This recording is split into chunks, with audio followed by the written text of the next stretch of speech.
भक्तों, इस अध्याय में श्री कृष्ण अर्जुन को दोबारा से अपने वचन कहते हैं, क्योंकि भगवान जब अपने भक्त की जिम्मेदारी ले लेते हैं तो वो उनको अंत तक नहीं छोड़ते, उसकी नैया पार लगवाते ही हैं। तो हमें भी अर्जुन के तरह ही श्री कृष्ण की शरण हो जाना चाहिए।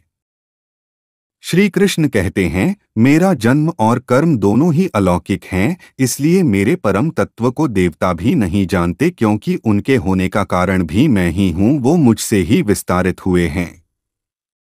मैं अजन्मा, अनादि और सभी के जन्म का कारण हूँ। जो मनुष्य मुझे जान जाता है वो पाप से मुक्त हो जाता है, और इसलिए ही श्री कृष्ण हमें अपने विषय में विस्तार से बता रहे हैं, क्योंकि कृष्ण को जान लेना और उनके कहे ज्ञान पे चलना ही एकमात्र कल्याण का रास्ता है।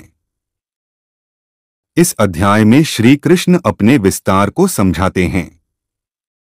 वैसे तो श्री कृष्ण अनंत हैं, उनकी व्याख्या करना संभव ही नहीं है, लेकिन फिर भी श्री कृष्ण अर्जुन को समझाने के लिए अपनी व्याख्या ठीक उसी प्रकार करते हैं जैसे एक अध्यापक अपने शिष्य को विषय समझाने के लिए उदाहरण का उपयोग करता है। श्री कृष्ण ही हमारे हर भाव के कारण हैं, हमारे यश अपयश कीर्ति के कारण भी वही हैं। आगे श्री कृष्ण बताते हैं, सबके अस्तित्व से पहले 7 महर्षि थे, और उनसे भी पहले 4 संकादिक मन, बुद्धि, चित्त और अहंकार थे। यह सब श्री कृष्ण कहते हैं मेरे ही संकल्प से पैदा हुए हैं। इसका अर्थ है जो हैं और जो नहीं भी हैं वह कृष्ण से ही हैं। ये दुनिया भी श्री कृष्ण के संकल्प से बनी है।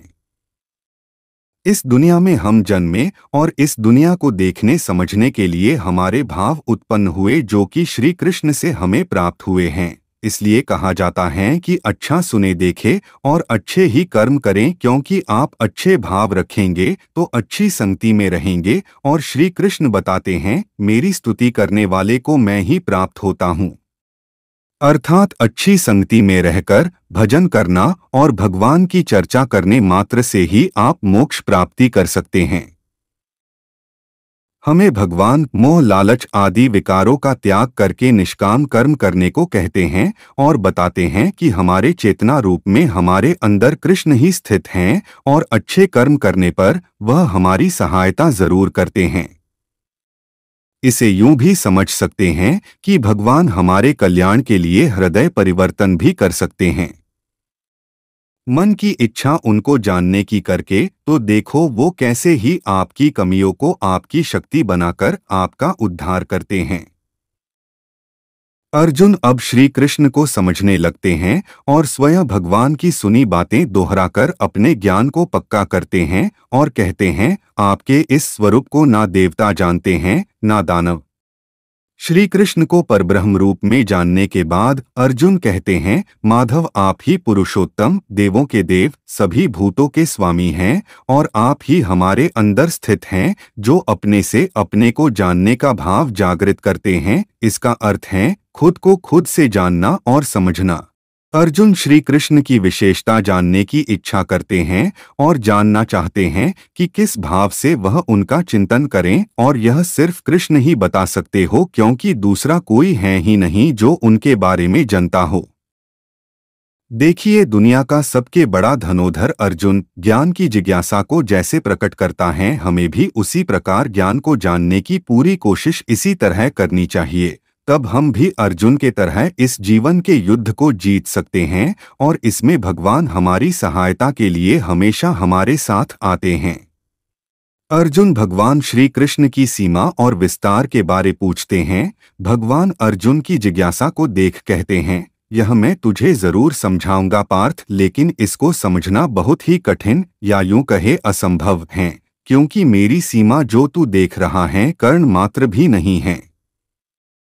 इसका अर्थ यह है कि जो दुनिया हम देख रहे हैं वह सिर्फ श्री कृष्ण की माया योग शक्ति का एक तिनके के बराबर भी नहीं है। आगे श्री कृष्ण बताना शुरू करते हैं, मैं ही सबका जन्मदाता हूँ और सबके भीतर चेतना के रूप में स्थित हूँ, अर्थात इसको हम अपनी के रूप में समझ सकते हैं, जो कि कभी गलत नहीं होती, क्योंकि यही कृष्ण हैं। आगे वह अपने विराट रूप को समझाते हैं। वह कहते हैं, सभी ज्योतियों में श्रेष्ठ ज्योति सूर्य की है, वह मैं हूँ। वेदों में श्रेष्ठ साम वेद मैं हूँ। देवों श्रेष्ठ इंद्रा मैं ही हूँ। हमारी इंद्रियों में श्रेष्ठ मन श्री कृष्ण ही हैं। प्राणियों में श्रेष्ठ उनकी चेतना यह भी कृष्ण है, और इसी चेतना के शरीर से निकलने पर मृत्यु हो जाती है। आगे भगवान बताते हैं, ऋग्वेद में बताए रुद्रों में श्रेष्ठ रुद्र शंकर मैं हूँ। पुरोहितों में मुख्य पुरोहित बृहस्पति मैं ही हूँ। जलाशयों में सबसे बड़ा जलाशय अर्थात समुद्र भी मैं हूँ। सर्पों में श्रेष्ठ वासुकी मैं हूँ, और नागों में श्रेष्ठ शेष नाग भी मैं हूँ।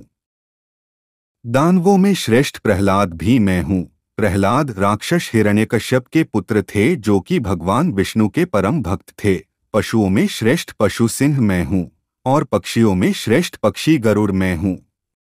यज्ञ से हुई शुद्ध वायु जो वातावरण को शुद्ध करती है, वह वायु मैं हूँ। असुरों का नाश करने वाला मर्यादा पुरुषोत्तम राम मैं ही हूँ। भागीरथी गंगा भी मैं ही हूँ। कालों में महाकाल, जन्म और अंत की वजह मैं हूँ। छंदों में सबसे बड़ा मंत्र गायत्री, यह भी स्वयं हूँ। छल में सबसे बड़ा दुष्कर छल जुआ, यह भी कृष्ण कहते हैं मैं ही हूँ। आगे भगवान कहते हैं, सात्विक पुरुषों का भाव और उनकी निश्चयता मैं ही हूँ। मैं ही वासुदेव और पांडवों में श्रेष्ठ अर्जुन हूँ। मुनियों में श्रेष्ठ वेद व्यास भी मैं हूँ। वृक्षों में श्रेष्ठ वृक्ष पीपल मैं हूँ।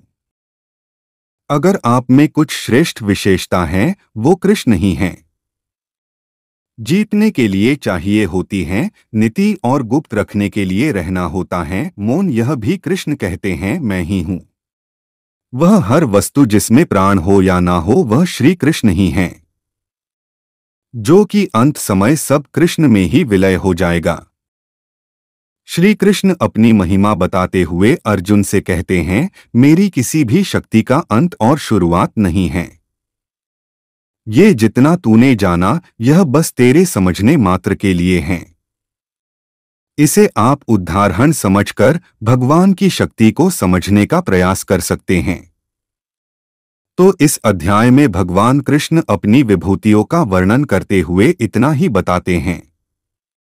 आप भी अब अपने आसपास श्री कृष्ण को हर कर्ण में ढूंढिए, शायद वो आपको आपके भीतर ही प्राप्त हो जाएं।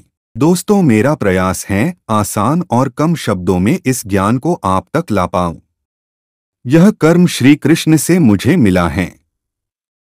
मेरा अनुरोध है, भगवत ज्ञान को विस्तार से जानने के लिए आप भगवद गीता पढ़ने का अभ्यास करें। मिलते हैं अगले अध्याय में। जय श्री कृष्ण।